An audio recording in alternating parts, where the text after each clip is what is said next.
So this story is garnering some attention and all the wrong kind, I would think, certainly for the city of Montreal and the province. Christopher DiRaddo, who's on the line, has been hosting book clubs here since 2018, was looking for a bigger space to host his Violet Hour book club and was looking at a room at a library, Bibliothèque Pierre-Ambroise, here in the village, but was refused after being told that the discussions, his book club discussions, would have to be in French. Okay, or maybe I should say could not be in English. Christopher DiRaddo is on the line. Christopher, thanks for being with us this afternoon. Thanks for having me. Yeah, look, this story, you hate to even think that this kind of thing continues to happen. We hear, every now and then you'll hear a story, something like this, but this one kind of takes the cake for me. First of all, this is nothing new for you. As I said, you've been hosting these for the last, say, 7 or 8 years. Correct, yeah. We've read about 75 books together. It's a dynamic group of people between like 15 and 30 people. So it's not your typical kitchen table book club. I'd say it's a pretty big group. And typically, where do you hold these things? We've been meeting for the last 2 years in the village at the Archives Gay de Québec. It's a small little archive, about 20 chairs. But the last event, we had about 4 or 5 people that had to kind of stand during the meeting, and I'm like, this doesn't work. We need a bigger space. All right, so go through if you would, take me through the story here, take our listeners through this. You decide you need a bigger space. You go to this municipal library. What happened? Well, I approached the library with an email. I figured because it's in the village, that they might be open to hosting our book as a LGBTQ book club. And, I sent them an email. I got an email sending, right back a couple days later just telling me that because of the new law, they would only be able to host our book club if, one, it became a bilingual book club, and if Francophone members could be able to express themselves in French. I had no trouble with that. We do have French members. We do Francophone members. We do have Allophone members. But the one thing that they were adding was that I needed to provide simultaneous translation for the Francophones present, which felt like a bit of an over-ask, an overreach. It's a 90-minute discussion in English. If I had to stop and either myself translate or even have hire a professional to translate, well, that's cost prohibitive. And also it's kind of a bit useless because the Francophone members who are there, they've read the book in English. They're able to engage on English. They don't need the translation. Okay. And they said this was because of Bill 96. Is that the excuse? Correct. They said it was, they cited the law. And they said that, when asked about what article of the law, they said that it was kind of in the spirit of the law, that this decision was made in the spirit of the law. I'm sure a lot of people hearing this are simply shaking their heads, not believing this, but this is actually what happened. How did you react to this? Well, I think my first reaction was kind of shock and anger. I was like, well, what do you mean? But I'm a Montrealer. I've been here my whole life. These are things I'm kind of used to. These kind of, like you were saying, these narratives come back and back and back again. And ultimately just made me feel really disappointed in my city. I've been working very hard. Like you said, I've been doing this for years, creating a space that, bridges divides among people. And here I feel like I'm being handed a barrier to reaching more people. Now, to be fair, I understand they also offered you, after saying you couldn't do it there, they offered suggestions as to where you could do it? Yeah, the email was really friendly and very nice. But, it's kind of like saying, you're not welcome at this restaurant, but here are some other restaurants to go to, right? And I'm like, I get it. It was still, it was friendly, but at the same time, it still gave me this message of your book club does not belong here. Now, I'm wondering, since this story went public, have you heard back from anybody, from the city, from the library, anybody at all? Not from the library. I mean, the media has been doing a great job of getting the stories out there, and I know that there have been some responses from the city. And then, the language minister, I believe, said today that the charter does not apply. Yeah. But I believe the city is still kind of digging their heels and saying that, no, if I did have my book club there, I would need to provide some kind of translation.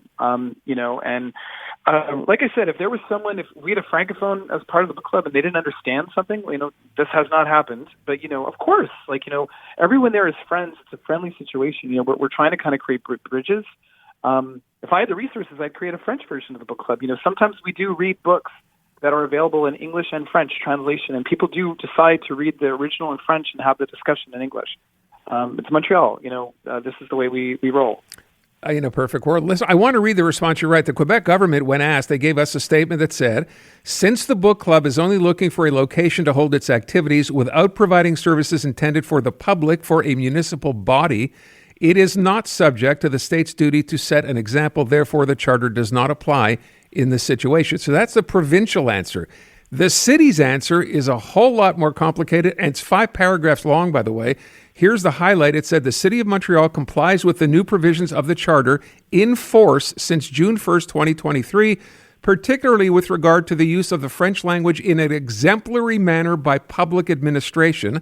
According to the law, services offered to the public must be available in the common and official language of Quebec, French. That's their answer, and as I said, that's just part of it. It goes on. I want to get to take Christopher, stay where you are. Julius Grey, of course, as you know, is a constitutional lawyer, and obviously, Mr. Grey, the first words I think I heard from you with relation to this story were you were shocked. Why? Yeah, well, first of all, the minister's right. The law doesn't apply. It's not in Bill 96.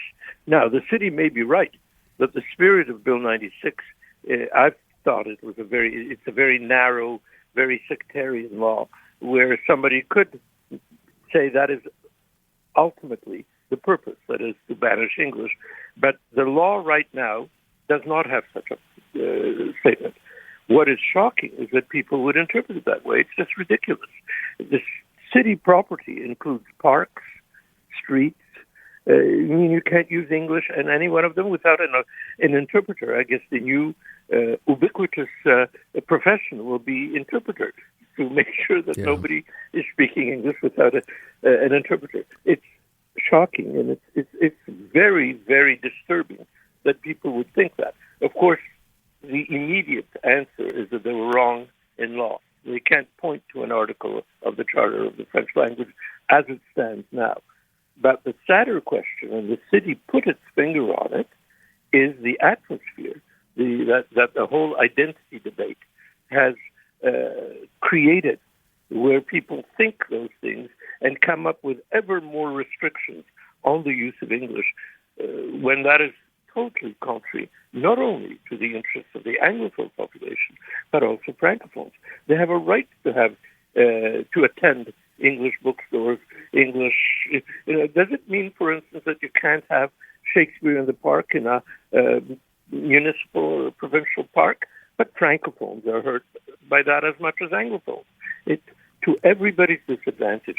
It's petty, it's mean, and it's wrong. And what can be done about it, if anything?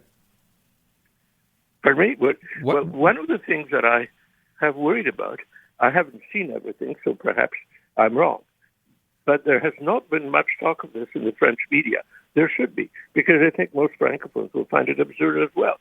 And the French media should be sensitive to issues that make the language laws in Quebec look ridiculous.